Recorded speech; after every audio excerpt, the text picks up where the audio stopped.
मेरे प्यारे देशवासियों, मन की बात में आप सभी का एक बार फिर बहुत बहुत स्वागत है। आज इस चर्चा को शुरू करते हुए मन मस्तिष्क में कितने ही भाव उमड़ रहे हैं। हमारा और आपका मन की बात का ये साथ अपने 99वें पायदान पर आ पहुंचा है। आमतौर पर हम सुनते हैं कि 99 का फेर बहुत कठिन होता है। क्रिकेट में तो नर्वस 90 को बहुत मुश्किल पड़ाव माना जाता है। लेकिन जहां भारत के जन जन के मन की बात हो, वहां की प्रेरणा ही कुछ और होती है। मुझे इस बात की भी खुशी है कि मन की बात के 100वें एपिसोड को लेकर देश के लोगों में बहुत उत्साह है। मुझे बहुत सारे संदेश मिल रहे हैं, फोन आ रहे हैं।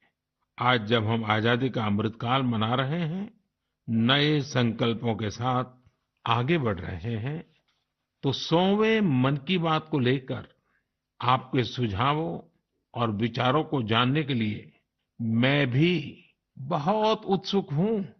मुझे आपके ऐसे सुझावों का बेसब्री से इंतजार है। वैसे तो इंतजार हमेशा होता है, लेकिन इस बार ज्यादा है।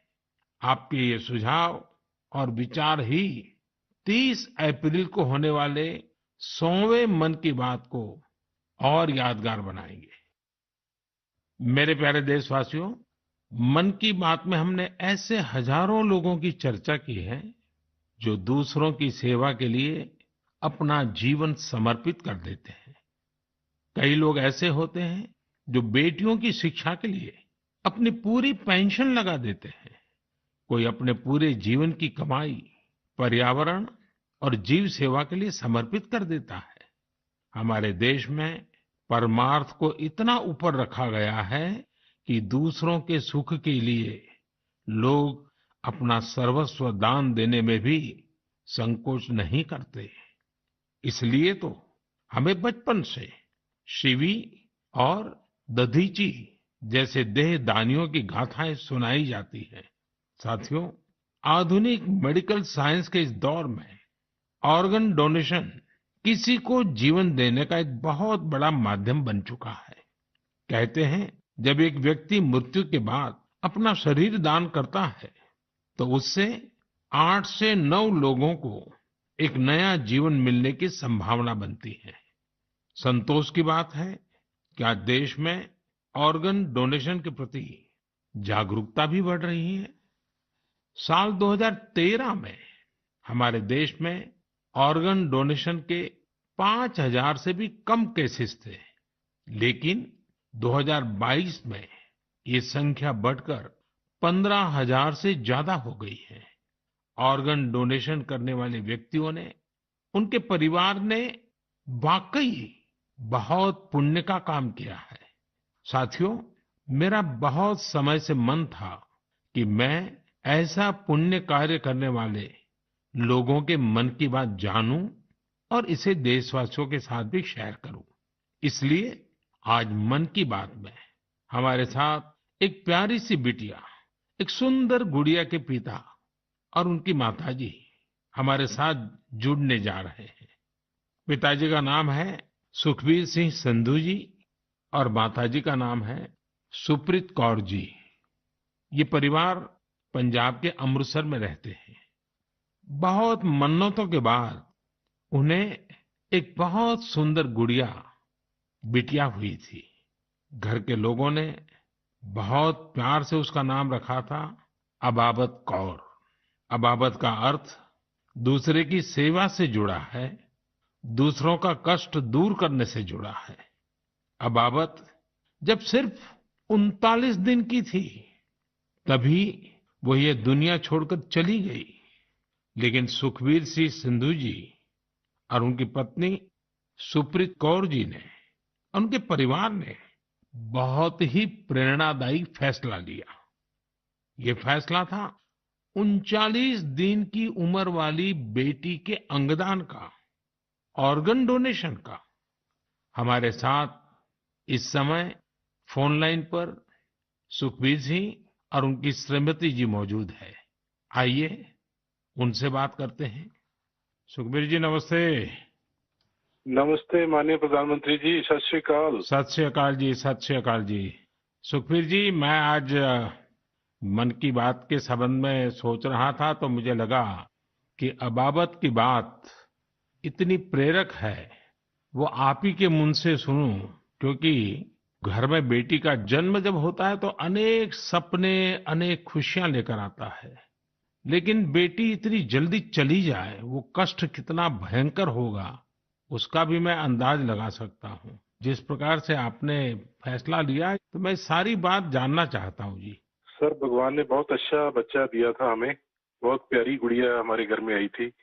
उसके पैदा होते ही हमें पता चला कि उसके दिमाग में एक ऐसा नाड़ियों का गुच्छा बना हुआ है जिसकी वजह से उसके दिल का आकार बड़ा हो रहा है। तो हम हैरान हो गए कि बच्चे की सेहत इतनी अच्छी है, इतना खूबसूरत बच्चा है और इतनी बड़ी समस्या लेकर पैदा हुआ है। तो पहले 24 दिन तक तो बहुत ठीक रहा बच्चा, बिल्कुल नॉर्मल रहा। अचानक उसका दिल एकदम काम करना बंद हो गया। तो हम जल्दी से उसको हॉस्पिटल लेके गए। वहां डॉक्टरों ने उसको रिवाइव तो कर दिया, लेकिन समझने में टाइम लगा कि इसको क्या दिक्कत आई, इतनी बड़ी दिक्कत के छोटा सा बच्चा और अचानक दिल का दौरा पड़ गया। तो हम उसको इलाज के लिए पीजीआई चंडीगढ़ ले गए। वहां बड़ी बहादुरी से उस बच्चे ने इलाज के लिए संघर्ष किया, लेकिन बीमारी ऐसी थी कि उसका इलाज इतनी छोटी उम्र में संभव नहीं था। डॉक्टरों ने बहुत कोशिश की कि उसको रिवाइव करवाया जाए। अगर 6 महीने के आसपास बच्चा चला जाए तो उसका ऑपरेशन करने की सोची जा सकती थी, लेकिन भगवान को कुछ और मंजूर था। उन्होंने केवल 39 डेज की जब हुई तो डॉक्टर्स ने कहा कि इसको दोबारा दिल का दौरा पड़ा है, अब उम्मीद बहुत कम रह गई है। तो हम दोनों मियाँ बीवी रोते हुए इस निर्णय पे पहुंचे कि हमने देखा था उसको बहादुरी से जूझते हुए, बार बार ऐसे लग रहा था जैसे कि अब चला जाएगी, लेकिन फिर रिवाइव कर रही थी। तो हमें लगा कि इस बच्चे का यहाँ आने का कोई मकसद है। तो उन्होंने जब बिल्कुल ही जवाब दे दिया तो हम दोनों ने डिसाइड किया कि क्यों ना हम इस बच्चे के ऑर्गन डोनेट कर दें, शायद किसी और की जिंदगी में उजाला आ जाए। फिर हमने पीजीआई के जो एडमिनिस्ट्रेटिव ब्लॉक है उनमें संपर्क किया और उन्होंने हमें गाइड किया कि इतने छोटे बच्चे के केवल किडनीज ही दी जा सकती हैं। परमात्मा ने हिम्मत दी, गुरु नानक साहब का फलसफा है, इसी सोच से हमने डिसीजन ले लिया जी। नहीं, गुरुओं ने जो शिक्षा दी है उसको आपने जी करके दिखाया है जी। सुरप्रीत जी हैं क्या, उनसे बात हो सकती है? जी सर। हेलो। सुरप्रीत जी मैं आपको प्रणाम करता हूँ। नमस्कार सर, नमस्कार सर। ये हमारे लिए बड़ी गर्व की बात है कि आप हमसे बात कर रहे हैं। आपने इतना बड़ा काम किया है और मैं मानता हूँ देश ये सारी बातें जब सुनेगा तो बहुत लोग किसी की जिंदगी बचाने के लिए आगे आएंगे। अबाबत का ये योगदान है, ये बहुत बड़ा है जी। सर, ये भी गुरु नानक पातशाह जी की शायद बख्शिश थी कि उन्होंने हिम्मत दी ऐसा डिसीजन लेने में। गुरुओं की कृपा के बिना तो कुछ हो ही नहीं सकता जी। बिल्कुल सर, बिल्कुल। सुखबीर जी जब आप अस्पताल में होंगे और ये हिला देने वाला समाचार जब डॉक्टर ने आपको दिया, उसके बाद भी आपने स्वस्थ मन से, आपने और आपकी श्रीमती जी ने इतना बड़ा निर्णय किया। गुरुओं की सीख तो है ही है, लेकिन आपके मन में इतना बड़ा उदार विचार, और सचमुच में अबाबत का जो अर्थ सामान्य भाषा में कहे तो मददगार होता है, ये काम कर दिया। ये उस पल को मैं सुनना चाहता हूँ जी। सर एक्चुअली हमारे एक फैमिली फ्रेंड है प्रिया जी, उन्होंने अपने ऑर्गन डोनेट किए थे। उनसे भी हमें प्रेरणा मिली। तो उस समय तो हमें लगा कि शरीर जो है पंच तत्वों में विलीन हो जाएगा। जो कोई बिछड़ जाता है, चला जाता है, तो उसका शरीर को जला दिया जाता है या दबा दिया जाता है। लेकिन अगर उसके ऑर्गन किसी के काम आ जाए तो ये भले का ही काम है। और उस समय हमें और गर्व महसूस हुआ जब डॉक्टर्स ने ये बताया हमें कि आपकी बेटी इंडिया की यंगेस्ट डोनर बनी है जिसके ऑर्गन सक्सेसफुली ट्रांसप्लांट हुए। तो हमारा सर गर्व से ऊंचा हो गया कि जो नाम हम अपने पेरेंट्स का इस उम्र तक नहीं कर पाए, एक छोटा सा बच्चा आके इतने दिनों में हमारा नाम ऊंचा कर गया। और इससे और बड़ी बात है कि आज आपसे बात हो रही है इस विषय पे, हम प्राउड फील कर रहे हैं। सुखबीर जी आज आपकी बेटी का सिर्फ एक अंग जीवित है ऐसा नहीं है। आपकी बेटी मानवता की अमर गाथा की अमर यात्री बन गई है। अपने शरीर के अंश के जरिए वो आज भी उपस्थित है। इस नेक कार्य के लिए मैं आपकी, आपकी श्रीमती जी की, आपके परिवार की सराहना करता हूं। Thank you sir. साथियों, ऑर्गन डोनेशन के लिए सबसे बड़ा जज्बा यही होता है कि जाते जाते भी किसी का भला हो जाए, किसी का जीवन बच जाए। जो लोग ऑर्गन डोनेशन का इंतजार करते हैं वो जानते हैं कि इंतजार का एक एक पल गुजरना कितना मुश्किल होता है। और ऐसे में जब कोई अंगदान या देहदान करने वाला मिल जाता है तो उसमें ईश्वर का स्वरूप ही नजर आता है। झारखंड की रहने वाली स्नेहलता चौधरी जी भी ऐसी ही थी, जिन्होंने ईश्वर बनकर दूसरों को जिंदगी दी। 63 वर्ष की स्नेहलता चौधरी जी अपना हार्ट, किडनी और लीवर दान करके गई। आज मन की बात में उनके बेटे भाई अभिजीत चौधरी जी हमारे साथ हैं। आइए उनसे सुनते हैं। अभिजीत जी नमस्कार। प्रणाम सर।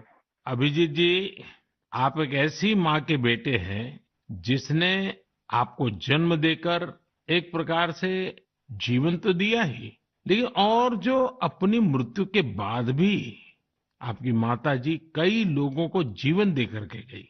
एक पुत्र के नाते अभिजीत आप जरूर गर्व अनुभव करते होंगे। हाँ जी सर।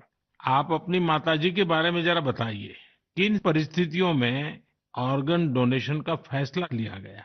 मेरी माता जी सरायकेला बोल के एक छोटा सा गांव है झारखंड में, वहाँ पे मेरे मम्मी पापा दोनों रहते हैं। ये पिछले 25 साल से लगातार मॉर्निंग वॉक करती थी और अपने हैबिट के अनुसार सुबह 4 बजे अपने मॉर्निंग वॉक के लिए निकली थी। उस समय एक मोटरसाइकिल वाले ने इनको पीछे से धक्का मारा और वो उसी समय गिर गई, जिससे उनको सर पे बहुत ज्यादा चोट लगा। तुरंत हम लोगों ने उनको सदर अस्पताल सरायकेला ले गए, जहां डॉक्टर साहब ने उनकी मरहम पट्टी की, पर खून बहुत निकल रहा था और उनको कोई सेंस नहीं था। तुरंत हम लोगों ने उनको टाटा मेन हॉस्पिटल लेके चले गए। वहां उनकी सर्जरी हुई। 48 घंटे के ऑब्जर्वेशन के बाद डॉक्टर साहब ने बोला कि वहां पे चांसेस बहुत कम है। फिर हमने उनको एयरलिफ्ट करके एम्स दिल्ली लेके आए हम लोग। यहाँ पे उनकी ट्रीटमेंट हुई तकरीबन 7-8 दिन। उसके बाद पोजीशन ठीक था। एक दिन उनका ब्लड प्रेशर काफी गिर गया। उसके बाद पता चला उनकी ब्रेन डेथ हो गई है। तब फिर डॉक्टर साहब हमें प्रोटोकॉल के हिसाब ब्रीफ कर रहे थे ऑर्गन डोनेशन के बारे में। हम अपने पिताजी को शायद ये नहीं बता पाते कि ऑर्गन डोनेशन टाइप का भी कोई चीज होता है, क्योंकि हमें लगा वो उस बात को अब्सॉर्ब नहीं कर पाएंगे। तो उनके दिमाग से हम ये निकालना चाहते थे कि ऐसा कुछ चल रहा है। जैसे हमने उनको बोला कि ऑर्गन डोनेशन की बातें चल रही है, तब उन्होंने बोला कि नहीं नहीं, ये मम्मी का बहुत मन था और हमें ये करना है। हम काफी निराश थे उस समय तक, जब तक हमें ये पता चला था कि मम्मी नहीं बच सकेगी। पर जैसे ही ये ऑर्गन डोनेशन वाला डिस्कशन चालू हुआ, वो निराशा एक बहुत ही पॉजिटिव साइड चला गया और हम काफी अच्छे, एक बहुत ही पॉजिटिव एनवायरनमेंट में आ गए। उसको करते करते फिर हम लोग रात में 8 बजे काउंसलिंग हुई। दूसरे दिन हम लोगों ने ऑर्गन डोनेशन किया। इसमें मम्मी का एक सोच बहुत बड़ा था कि पहले वो काफी नेत्रदान और इन चीजों में, सोशल एक्टिविटीज में ये बहुत एक्टिव थी। शायद यही सोच को लेकर के ये इतना बड़ा चीज हम लोग कर पाए। और मेरे पिताजी का जो डिसीजन मेकिंग था इस चीज के बारे में, इस कारण से ये चीज हो पाया। कितने लोगों को काम आया अंग? इनका हार्ट, 2 किडनी, लिवर और दोनों आंख, ये डोनेशन हुआ था। तो 4 लोगों की जान और 2 जनों को आंख मिला है। अभिजीत जी, आपके पिताजी और माताजी दोनों नमन के अधिकारी हैं। मैं उनको प्रणाम करता हूँ। और आपके पिताजी ने इतने बड़े निर्णय में आप परिवारजनों का नेतृत्व किया, ये वाकई बहुत ही प्रेरक है। और मैं मानता हूँ कि माँ तो माँ ही होती है, माँ एक अपने आप में प्रेरणा भी होती है, लेकिन माँ जो परंपराएं छोड़ करके जाती है, वो पीढ़ी दर पीढ़ी एक बहुत बड़ी ताकत बन जाती है। अंगदान के लिए आपकी माताजी की प्रेरणा आज पूरे देश तक पहुंच रही है। मैं आपके इस पवित्र कार्य और महान कार्य के लिए आपके पूरे परिवार को बहुत बहुत बधाई देता हूं। अभिजीत जी धन्यवाद जी, और आपके पिताजी को हमारे प्रणाम जरूर कह देना। जरूर जरूर, थैंक यू। साथियों, 39 दिन की अबाबत कौर हो या 63 वर्ष की स्नेहलता चौधरी, इनके जैसे दानवीर हमें जीवन का महत्व समझाकर जाते हैं। हमारे देश में आज बड़ी संख्या में ऐसे जरूरतमंद हैं जो स्वस्थ जीवन की आशा में किसी ऑर्गन डोनेट करने वाले का इंतजार कर रहे हैं। मुझे संतोष है कि अंगदान को आसान बनाने और प्रोत्साहित करने के लिए पूरे देश में एक जैसी पॉलिसी पर भी काम हो रहा है। इस दिशा में राज्यों की डोमिसाइल की शर्त को हटाने का निर्णय भी लिया गया है। यानी अब देश के किसी भी राज्य में जाकर मरीज ऑर्गन प्राप्त करने के लिए रजिस्टर करवा पाएगा। सरकार ने ऑर्गन डोनेशन के लिए 65 वर्ष से कम आयु की आयु सीमा को भी खत्म करने का फैसला लिया है। इन प्रयासों के बीच मेरा देशवासियों से आग्रह है कि ऑर्गन डोनर ज्यादा से ज्यादा संख्या में आगे आएं। आपका एक फैसला कई लोगों की जिंदगी बचा सकता है, जिंदगी बना सकता है। मेरे प्यारे देशवासियों, ये नवरात्र का समय है, शक्ति की उपासना का समय है। आज भारत का जो सामर्थ्य नए सिरे से निखर कर सामने आ रहा है, उसमें बहुत बड़ी भूमिका हमारी नारी शक्ति की है। हाल फिलहाल ऐसे कितने ही उदाहरण हमारे सामने आए हैं। आपने सोशल मीडिया पर एशिया की पहली महिला लोको पायलट सुरेखा यादव जी को जरूर देखा होगा। सुरेखा जी एक और कीर्तिमान बनाते हुए वंदे भारत एक्सप्रेस की भी पहली महिला लोको पायलट बन गई है। इसी महीने प्रोड्यूसर गुनीत मोंगा और डायरेक्टर कार्तिकी गोंजाल्विस, उनकी डॉक्यूमेंट्री एलिफेंट विस्परर्स ने ऑस्कर जीतकर देश का नाम रोशन किया है। देश के लिए एक और उपलब्धि भाभा एटॉमिक रिसर्च सेंटर की साइंटिस्ट बहन ज्योतिर्मयी मोहंती जी ने भी हासिल की है। ज्योतिर्मयी जी को केमिस्ट्री और केमिकल इंजीनियरिंग की फील्ड में IUPAC का विशेष अवार्ड मिला है। इस वर्ष की शुरुआत में ही भारत की अंडर 19 महिला क्रिकेट टीम ने T20 वर्ल्ड कप जीतकर नया इतिहास रचा। अगर आप राजनीति की ओर देखेंगे तो एक नई शुरुआत नागालैंड में हुई है। नागालैंड में 75 वर्षों में पहली बार 2 महिला विधायक जीतकर विधानसभा पहुंची है।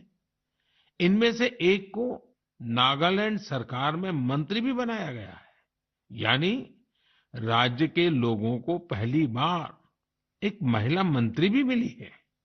साथियों, कुछ दिनों पहले मेरी मुलाकात उन जाबाज बेटियों से भी हुई जो तुर्की में विनाशकारी भूकंप के बाद वहां के लोगों की मदद के लिए गई थी। ये सभी NDRF के दस्ते में शामिल थी। उनके साहस और कुशलता की पूरी दुनिया में तारीफ हो रही है। भारत ने UN मिशन के तहत शांति सेना में वुमेन ओनली प्लेटून की भी तैनाती की है। आज देश की बेटियां हमारी तीनों सेनाओं में अपने शौर्य का झंडा बुलंद कर रही है। Group captain Shalija Dhami combat unit में कमांड अपॉइंटमेंट पाने वाली पहली महिला वायुसेना अधिकारी बनी है। उनके पास करीब 3000 घंटे का फ्लाइंग एक्सपीरियंस है। इसी तरह भारतीय सेना की जांबाज कैप्टन शिवा चौहान सियाचिन में तैनात होने वाली पहली महिला अधिकारी बनी है। सियाचिन में जहां पारा -60 डिग्री तक चला जाता है, वहां शिवा 3 महीनों के लिए तैनात रहेगी। साथियों, यह लिस्ट इतनी लंबी है कि यहाँ सबकी चर्चा करना भी मुश्किल है। ऐसी सभी महिलाएं, हमारी बेटियां आज भारत और भारत के सपनों को ऊर्जा दे रही हैं। नारी शक्ति की ये ऊर्जा ही विकसित भारत की प्राणवायु है। मेरे प्यारे देशवासियों, इन दिनों पूरे विश्व में स्वच्छ ऊर्जा रिन्यूएबल एनर्जी की खूब बात हो रही है। मैं जब विश्व के लोगों से मिलता हूं तो वो इस क्षेत्र में भारत की अभूतपूर्व सफलता की जरूर चर्चा करते हैं। खासकर भारत सोलर एनर्जी के क्षेत्र में जिस तेजी से आगे बढ़ रहा है वो अपने आप में एक बहुत बड़ी उपलब्धि है। भारत के लोग तो सदियों से सूर्य से विशेष रूप से नाता रखते हैं। हमारे यहाँ सूर्य की शक्ति को लेकर जो वैज्ञानिक समझ रही है, सूर्य की उपासना की जो परंपराएं रही है, वो अन्य जगहों पर कम ही देखने को मिलते हैं। मुझे खुशी है कि आज हर देशवासी सौर ऊर्जा का महत्व भी समझ रहा है और क्लीन एनर्जी में अपना योगदान भी देना चाहता है। सबका प्रयास की यही स्पिरिट आज भारत के सोलर मिशन को आगे बढ़ा रही है। महाराष्ट्र के पुणे में ऐसे ही एक बेहतरीन प्रयास ने मेरा ध्यान अपनी ओर खींचा है। यहाँ एमएसआर ऑलिव हाउसिंग सोसाइटी के लोगों ने तय किया कि वे सोसाइटी में पीने के पानी, लिफ्ट और लाइट जैसी सामूहिक उपयोग की चीजें अब सोलार एनर्जी से ही चलाएंगे। इसके बाद इस सोसाइटी में सबने मिलकर सोलर पैनल लगवाए। आज इन सोलर पैनल से हर साल करीब 90,000 किलोवाट आवर बिजली पैदा हो रही है। इससे हर महीने लगभग 40,000 रुपए की बचत हो रही है। इस बचत का लाभ सोसाइटी के सभी लोगों को हो रहा है। साथियों, पुणे की तरह ही दमन दीव में जो दीव है, जो एक अलग जिला है, वहां के लोगों ने भी एक अद्भुत काम करके दिखाया है। आप जानते ही होंगे कि दीव सोमनाथ के पास है। दीव भारत का पहला ऐसा जिला बना है जो दिन के समय सभी जरूरतों के लिए 100% क्लीन एनर्जी का इस्तेमाल कर रहा है। दीव की इस सफलता का मंत्र भी सबका प्रयास ही है। कभी यहाँ बिजली उत्पादन के लिए संसाधनों की चुनौती थी। लोगों ने इस चुनौती के समाधान के लिए सोलर एनर्जी को चुना। यहाँ बंजर जमीन और कई बिल्डिंग्स पर सोलर पैनल्स लगाए गए। इन पैनल से दीव में दिन के समय जितनी बिजली जरूरत होती है उससे ज्यादा बिजली पैदा हो रही है। इस सोलर प्रोजेक्ट से बिजली खरीद पर खर्च होने वाले करीब 52 करोड़ रुपए भी बचे हैं। इससे पर्यावरण की भी बड़ी रक्षा हुई है। साथियों, पुणे और दीव उन्होंने जो कर दिखाया है, ऐसे प्रयास देश भर में कई और जगहों पर भी हो रहे हैं। इनसे पता चलता है कि पर्यावरण और प्रकृति को लेकर हम भारतीय कितने संवेदनशील हैं और हमारा देश किस तरह भविष्य की पीढ़ी के लिए बहुत जागृत है। मैं इस तरह के सभी प्रयासों की हृदय से सराहना करता हूं। मेरे प्यारे देशवासियों, हमारे देश में समय के साथ स्थिति परिस्थितियों के अनुसार अनेक परंपराएं विकसित होती है। यही परंपराएं हमारी संस्कृति का सामर्थ्य बढ़ाती हैं और उसे नित्य नूतन प्राण शक्ति भी देती है। कुछ महीने पहले ऐसी ही एक परंपरा शुरू हुई काशी में। काशी तमिल संगमम के दौरान काशी और तमिल क्षेत्र के बीच सदियों से चले आ रहे ऐतिहासिक और सांस्कृतिक संबंधों को सेलिब्रेट किया गया। एक भारत श्रेष्ठ भारत की भावना हमारे देश को मजबूती देती है। हम जब एक दूसरे के बारे में जानते हैं, सीखते हैं, तो एकता की ये भावना और प्रगाढ़ होती है। यूनिटी की इसी स्पिरिट के साथ अगले महीने गुजरात के विभिन्न हिस्सों में सौराष्ट्र तमिल संगमम होने जा रहा है। सौराष्ट्र तमिल संगमम 17 से 30 अप्रैल तक चलेगा। मन की बात के कुछ श्रोता जरूर सोच रहे होंगे कि गुजरात के सौराष्ट्र का तमिलनाडु से क्या संबंध है।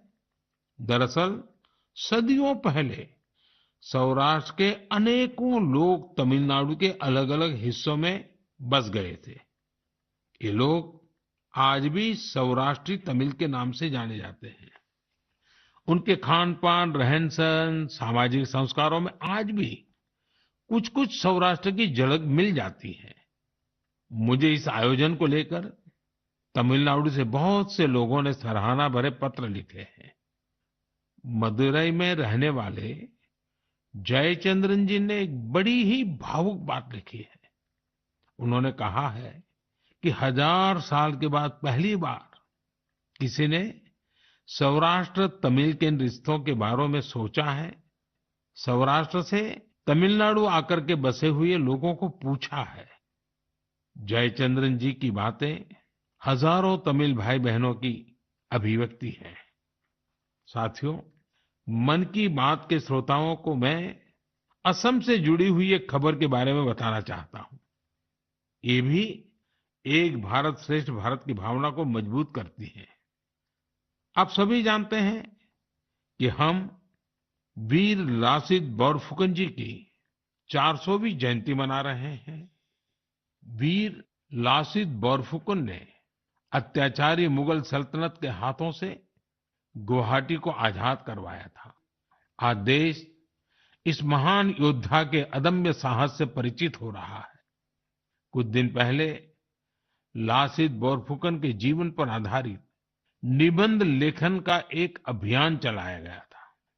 आपको यह जानकर आश्चर्य होगा कि इसके लिए करीब 45 लाख लोगों ने निबंध भेजे। आपको ये जानकर भी खुशी होगी कि अब यह एक गिनीज रिकॉर्ड बन चुका है।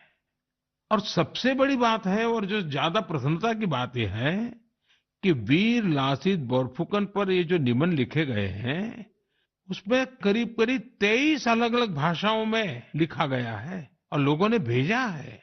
इनमें असमिया भाषा के अलावा हिंदी, अंग्रेजी, बांग्ला, बोडो, नेपाली, संस्कृत, संथाली जैसी भाषाओं में लोगों ने निबंध भेजे हैं। मैं इस प्रयास का हिस्सा बने सभी लोगों की हृदय से प्रशंसा करता हूँ। मेरे प्यारे देशवासियों, जब कश्मीर या श्रीनगर की बात होती है तो सबसे पहले हमारे सामने उसकी वादियां और डल झील की तस्वीर आती है। हम में से हर कोई डल झील के नजारों का लुत्फ उठाना चाहता है। लेकिन डल झील में एक और बात खास है। डल झील अपने स्वादिष्ट लोटस स्टेम्स, कमल के तनों या कमल ककड़ी के लिए भी जानी जाती है। कमल के तनों को देश में अलग अलग जगह अलग अलग नाम से जानते हैं। कश्मीर में इन्हें नादरू कहते हैं। कश्मीर के नादरू की डिमांड लगातार बढ़ रही है। इस डिमांड को देखते हुए डल झील में नादरू की खेती करने वाले किसानों ने एक एफपीओ बनाया है। इस एफपीओ में करीब 250 किसान शामिल हुए हैं। आज ये किसान अपने नादरू को विदेशों तक भेजने लगे हैं। अभी कुछ समय पहले ही इन किसानों ने 2 खेप यूएई भेजी है।